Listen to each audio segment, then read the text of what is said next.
I'm 32 male, divorcing my wife, 33 female, after finding out that my son, 5 male, is not mine. Well, a couple of weeks ago, I found out that my wife cheated on me 6 years ago. The way I found out is that her sister told me after going to visit her to find out how the delivery of her first child was.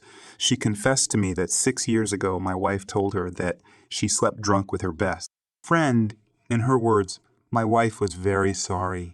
At the time, she told me I was with my son, and immediately after leaving her house, I went to take a paternity test with him, fearing the worst. A week later, I get the results, and my fears came true. My son is not mine, for some reason. I began to see the boy differently, more as an acquaintance than a son. With proofs in hand, I confronted my wife at night when the child was sleeping. She asked me who told me, and I simply told her that it is none of her business, although obviously it will not take long to connect the dots that it was her sister. Well, that is not my problem now. Regardless of that, I asked her for a divorce, which is now in process. She was devastated. She swore to me more than once that nothing happened with anyone again, that she has been faithful to me in body and soul since then. I held back the urge to insult her to avoid complications during the divorce issue, not believing a word she said, mostly blaming the alcohol, instead of taking the blame herself. After talking about it, she threatened me saying that she would demand full custody of the child. I was so annoyed at that moment that I told her, okay, I don't want anything to do with something that is not mine. That she keep the child and I'll keep the dogs. We have 2 dogs that we adopted as puppies, and they are currently 8 years old each. After my words, she tried to convince me to take care of the child with her, that I am his father. At that moment, I exploded. I was so angry, and I had held back so much the urge to scream that I just yelled her to go and take her bastard with her. A week has passed since that, and I am at home. It is in my name because it is a gift from my parents. She went to her parents' house with her kid. She has not called me since then. She left with everything in the half-asleep kid when I yelled at her, especially since it was the first time I really yelled at her. It sure affected her. I talked to my parents, and my dad told me that I did the right thing and that I shouldn't be raising something that is not of my blood, and I agree with him. However, the pain is still there. My younger brother told me to write here to entertain myself. I am currently seeing a therapist 3 times a week who told me that I have already taken the first step, which was to leave behind what causes me pain. It just hurts to know that my family no longer exists. Regarding why my sister-in-law told me everything, according to her, she felt guilty seeing me always happy with my son, knowing that he may not be mine, and that the fact that we went to visit her in a moment of weakness caused her to completely break down with guilt. I don't know how true that is. I just know that right now I feel tremendous hatred for my wife and a feeling between pain and resentment for the child, although it's just time to get ahead. I just hope the divorce goes smoothly. We have separate financiers and properties, and if she really asks for child support, I have proof that it's not mine. According to my lawyer, that's more than enough if she tries a legal process for that. My therapist also recommended that I not see him nor her. That regardless of the child's feelings, I should focus on my own first, that the child is no longer my problem, and the sooner I accept it, the better. Sorry for the misspellings. English is not my first language. Well, 2 weeks have passed since my first publication, and 3 weeks since everything happened. Not many relevant things have really happened, but here is a short summary. Approximately 3 days after my publication, my ex came to my house and asked to come in. I went out and met her at the door. I told her that she is not going to set foot in my house while I am here. If she is going to say anything, let it be at the door. Well, she practically begged me to take her son back, that if I want to cut off all contact with her, that's fine, that she deserves it, but that she can't raise a child alone, that she has a job, that raising him alone is going to destroy her dream of being a notary. She works in public records and is 2 more years away from running for the judiciary to get a vacancy to have her own notary. I tried to explain to her in the calmest way I could that my therapist is the one who recommended me to cut off all contact with the 2 of them and to please leave my door before I lose my mind. I love the child, but I don't want to take out my anger on an innocent, even less considering that this innocent is the product of her inability to keep her legs closed. I said this last thing with a bit of anger, but I never raised my voice because we were on the street. that the child deserves better and that she is currently responsible giving it to him. I don't know how, but that's not my problem. Anymore, after that we talked a little more. She resisted the urge to try to cry and make a scene because once again we were on the street and she is someone who always she took into account what people said about her. The last thing she asked me was to at least let her see the dogs, I told her. That the best thing is for them to get used to her absence.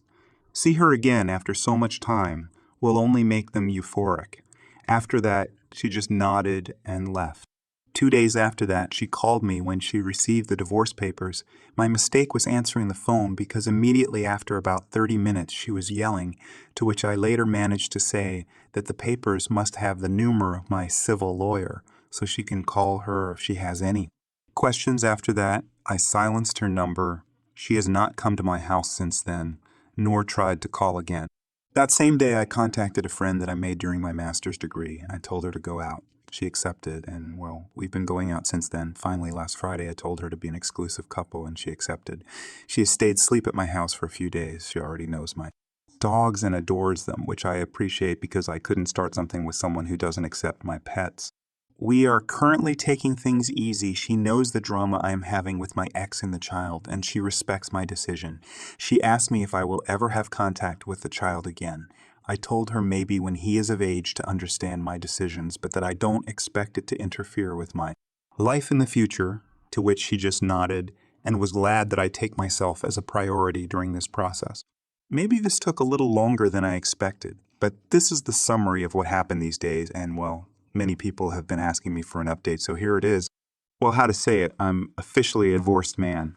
In my country, there is a type of divorce called quick divorce, in which if there are no common assets, joint finances, and children involved, the divorce can be carried out municipally and not judicially, avoiding the entire process involved, which would have included conciliation, distribution of assets, etc., etc. Based on what has been mentioned, you can guess that the only problem was the issue of the son that we both have. Well, there came the issue of the paternity test, with which it was possible to verify that said child is not mine, and that my name was successfully taken from his birth certificate along with my last name. The child currently has both of his mother's last names. Regarding how the divorce went, it was not easy. My ex-wife tried more than once to use the child's mental state to make me return to her. And although I thought about it more than once, it was thanks to remembering everything that happened that allowed me to stay focused. I must also thank my current partner who supported me at all times and always supported my decisions. I already know that none of this is my fault, but having her tell me this also somehow helped me. Finally, after many discussions and with our lawyers involved, I told her that I can pay her half of what a nanny's salary costs for her son while she fixes her life. But that the other half, but whatever comes after, she will have to pay for it entirely for herself, to which thank God she agreed. But I told her not to expect me to take care of her son for her, to which she agreed. She has always been a person very dedicated to her work, so I suppose that having to be a single mother has shocked her a lot. In any case, for mere curiosity, I asked her if she spoke with the child's father, to which she said that she tried, that he even lived with them for 2 weeks in her parents' house, but that he and his son simply have nothing in common. And there is no way they can get along. Even she has had to intervene so that he and the child does not end up screaming to each other. So after a pair of weeks, the guy just left her home. Anyway, although it is somewhat sad, she is a woman with a good job and with a good figure. In a year that she will have the help of a nanny, it is more than enough time for her to find a suitable stepfather for her son. In the meantime, I don't plan to talk to him yet. Maybe I will do so in a couple of years or when he's a teenager, but if the child doesn't want to talk to me, I'm simply not going to insist. I understand if he hates me, so I won't try to have a relationship with him if he doesn't want to. After everything we talked about the child, she told me that she hated me, and even more, that I got a partner so quickly, which I thought was very rude because my current partner was there with us, and I had to intervene before that. An argument between the two occurred, even though she ended up signing the divorce papers and that she appreciated my help. She couldn't stand that throughout the conversation. I looked down at her as if I felt compassion for her.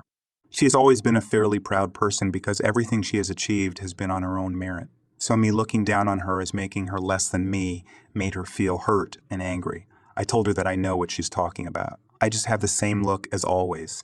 I seriously think she has some paranoia problem, but hey, that's not my problem either. The important thing is that she ended up signing the papers and that I can finally have my life again. Although for a year, I will be paying half the minimum wage for a nanny. It is a fair price for peace. I suppose I had bad feeling for her too, but during this month I ended up just accepting it and moving forward. Yes, I hate her too, but not enough to say it directly or to wish her a bad karma. I suppose she has enough with her problems. I thank my current partner for having to put up with all this shit. More than once, I told her that she didn't have to accompany me to meetings or worry about it, that they are my problems. But she said that my problems are hers too, and that I shouldn't carrying all that alone. The truth is that it has helped me a lot to take a load off my shoulders. She also understands that I am in no hurry to get married, not this year and possibly not the next, and she understands it. Well, at least this chapter of my life, it is about to close without long term consequences for me.